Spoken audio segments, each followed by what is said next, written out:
You didn't get a bill, no notification, no email. Yet this year, something quietly took money from you. Not from your wallet, from your future. Imagine waking up and realizing your salary is exactly the same, but your life costs more. The coffee, the rent, the phone bill. Nothing dramatic, just heavier. That's not bad luck. That's not greed. That's a system, and it's happening right now. This matters because most people think taxes are obvious. They come with forms, deadlines, and politicians arguing on TV. You see them, you complain, you pay. But the most powerful tax doesn't announce itself. It doesn't ask permission, and it doesn't care if you voted or not. It works in the background, quietly, consistently, and it hits almost everyone. Here's the simple version. You earn money, you save some of it. You expect it to hold its value. But money isn't just paper or numbers on a screen. It's a promise that what you earn today can buy something tomorrow. Now here's the uncomfortable part. That promise can be quietly weakened, not from thieves, by policy. Let's walk through it slowly. Governments spend money on roads, on defense,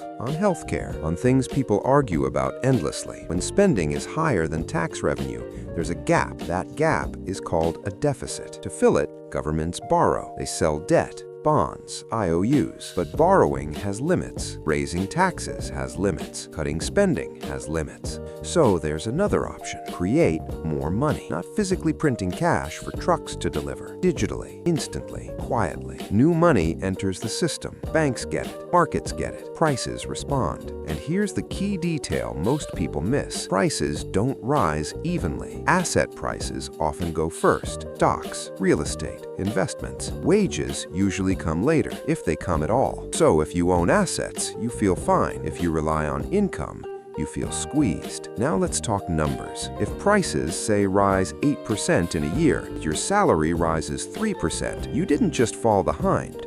You paid a 5% penalty, not officially, not on paper, but in purchasing power. Your money buys less. Savings shrink in real terms. Your time becomes cheaper. The outcome, sometimes intentional, sometimes unavoidable, often politically convenient. Because raising taxes is loud, inflation is subtle. Taxes create backlash, inflation creates confusion, and confusion buys time. Now here's where it gets uncomfortable. Debt and inflation are deeply connected. High debt becomes easier to manage when money is worth less. If you owe $1 trillion, paying it back with cheaper dollars helps. So inflation quietly reduces the real value of government debt. Who pays for that reduction? Anyone holding the currency, anyone holding cash, anyone saving in nominal terms. In other words, you. This is why inflation is sometimes described as a tax on savers, especially cautious ones. And here's the quiet absurdity. You're told to be responsible, save money, plan for the future. Then the system slowly punishes you for doing exactly that. Now contrast this with the hype. You hear that inflation is cooling, that it's transitory,